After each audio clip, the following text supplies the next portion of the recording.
Сәлем достар, мен Туяра, мен Сахамын.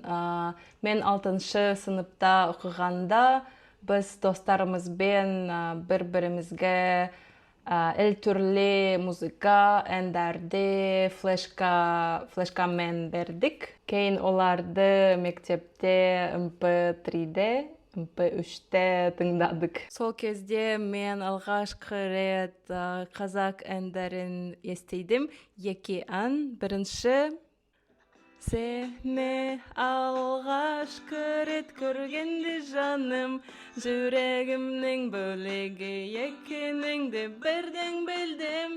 Екінші ән біздің мектеп дискотекасында ойнады. Біз сол әнге білейдік. Сол ән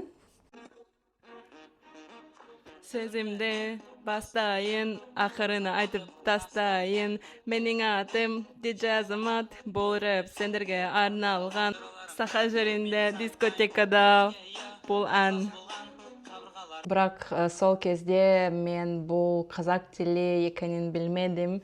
Мен ешқашан Қазақстанға тұрамын деп ойламадым. Қазір мен Қазақстанда тұрамын, қазақ тілін үйреніп жатырамын. Және қазақ әндерін өте жақсы көремін. Көріскенше.